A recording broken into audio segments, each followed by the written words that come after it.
fan last night?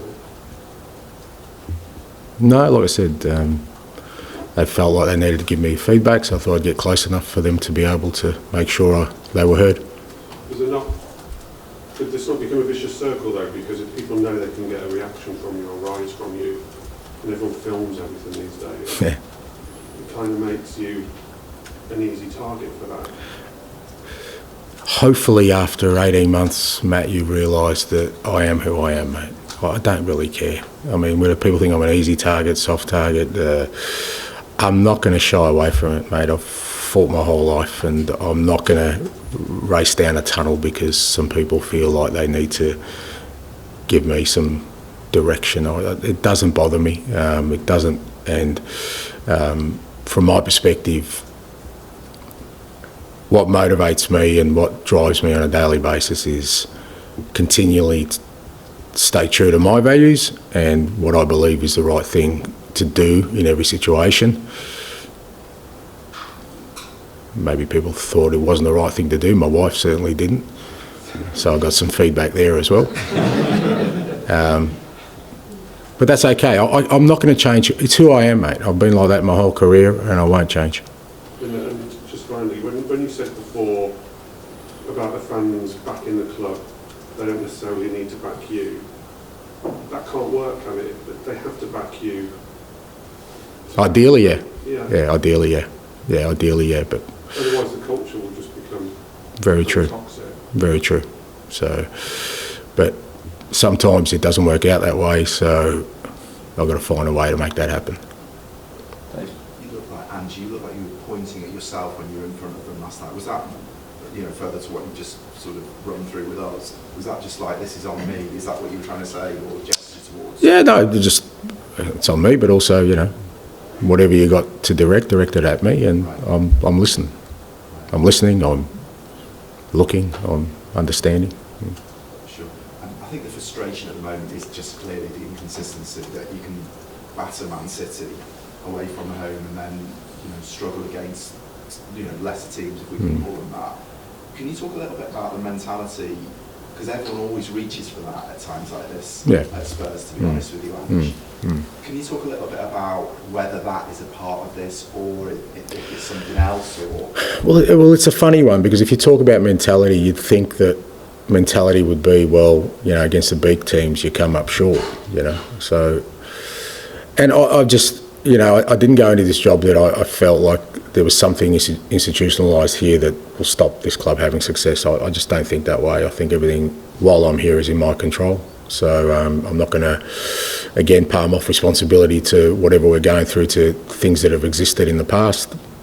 From the moment I came in, I have the ability and the opportunity to change things. So that's what I'm endeavouring to do. And I think you're right. You shouldn't say that. The key is to understand that Bournemouth aren't a lesser team. They've beaten City and Arsenal at home. So we knew it was a tough game last night, particularly, in the spell we're in at the moment, where we've got a lot of football with a thin squad, and we prepared ourselves for a tough game. That was going to be tougher than any other game we were going to face last night. And the disappointing thing is, like I said, in a game where we started well, we once again allowed an opposition to play the game on their terms by us lacking discipline and conviction in a key moment, and we can't keep doing that. So just finally, is it a physical thing as well, or is it, we're talking about mentality here in a way, but is it everything? Yeah, look, it's a bit of everything, but it can't be a physical thing when it happens early in the game, I don't think. I think it's not a physical thing. It wasn't, like I said, we started the game well. It's not like we started sluggishly. The first two chances of the game fell to Decky and Dom, two chances where you're going, okay, we started the game really well, and it's literally the first time they go up, they get a set piece, and they score under post header. I mean, that kind of tells you that that's you can't go into a game like that and allow the opposition then to take control of the game. And a lot's been made of the fans' frustration or inconsistency, but you as a manager, you're used to winning. You had it at Celtic, in other clubs and countries. Talking about to Ali earlier about having it all on you and not sharing with anyone else. What is it like for you personally having this frustration, since that Chelsea game, 18 wins, 18 defeats, dealing with that as someone who's so used to wins? Yeah, it doesn't sit well with me, and nor should it. I'm not going to accept it, and yeah, like I said, my role within that and my responsibility is to change that, because if we're going to get to where I want us to get to, then yeah, we need to break that cycle of, as I said, just not showing the belief and resilience in key moments, and so yeah, it doesn't sit well with me, mate, but nor should it, and that's why I do what I do. A lot of us were at the Chelsea game last year, and it was pretty remarkable in the game we used 4-1, having that kind of atmosphere which was so positive. Obviously, it's not going like that at the moment. Do you have, I know you talk about it being not about you, it's about the club, but do you feel like it's possible to get that connection back?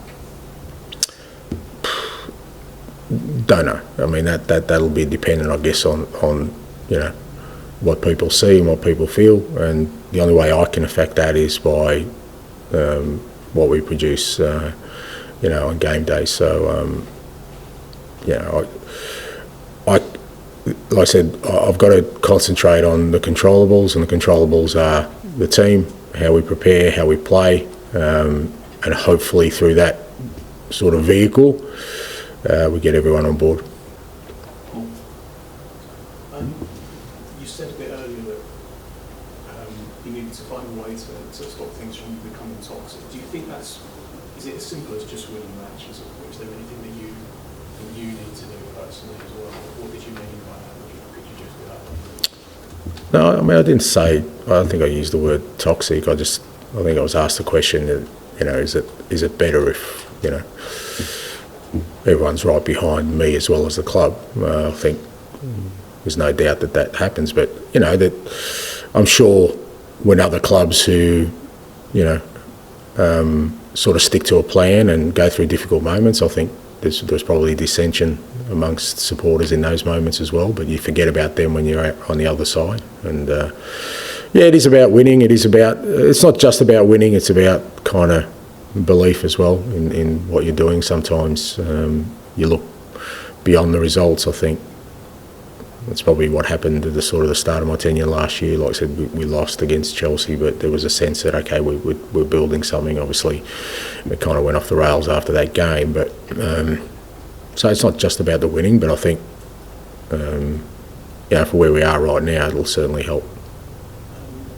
Do players see you like that much? Sorry? Do the players see you much like that? Like what? Sorry. Angry and, Oh, yeah. I mean, they know I'm not happy. Absolutely, yeah. I mean, I'd be surprised if they think that I'm sort of happy with this. I don't think they are either. I'd hate to think they're comfortable with where we're at. But it's not just it's not just about anger and screaming and yelling. It's about purpose and about direction and, like I said, responsibility and charting a way forward, and that's much more important to me. Matt? The Chelsea game last season was wild, and you came out after it sort of saying, that's how I play, we won't change, and I think most people thought it was great at the time. Sort of 12 months on, have you changed much, a little bit, sort of anything within the broader ideology? No, not really. And I think we've seen evidence of that this year. So nothing's changed in terms of my resolve to play the football that I want to play and be that kind of team. It's just that we haven't understood the other side of that, and that is, like I said, that discipline and resilience to overcome difficult moments, so that the football we have can come through. And like I said, it has. I mean, when we've won this year, we've been pretty compelling. Like, it's not just sort of struggling victories. We've been just about every game we've won, we've been very, very dominant and exactly the team we want to be. So we've shown the potential of what we could be, but that kind of gets really diminished by performances like last night. When you lose, the knee-jerk criticism from just the phone-ins or punditry reaction is you've got to change and there's no plan B and you're stuck. Yeah. That's the problem. Yeah, but How do you respond? I keep saying that I've had 26 years of that, and I come in here, right, and I can only be really myself and answer questions the way I want to if I really believe in what I'm doing. And I'm not going to change my values, I'm not going to change my beliefs, I'm not going to change my sense of purpose or the way I do things, because then I can't come in here and defend what I'm doing. I can defend this till the day I'm gone if I'm doing it my way. Like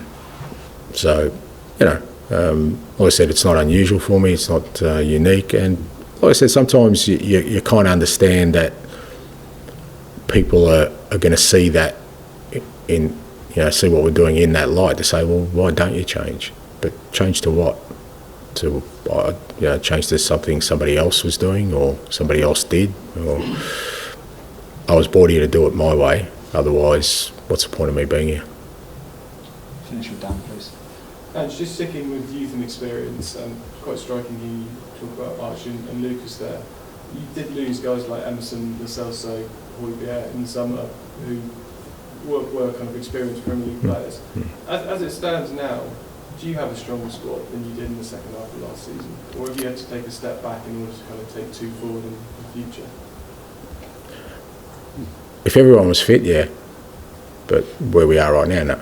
I mean, it's pretty evident. But, if Vicario, Van der Ven, Romero, Bentancur, Richarlison, Odegaard, if 5 of those were available last night, if 4 of those were available last night,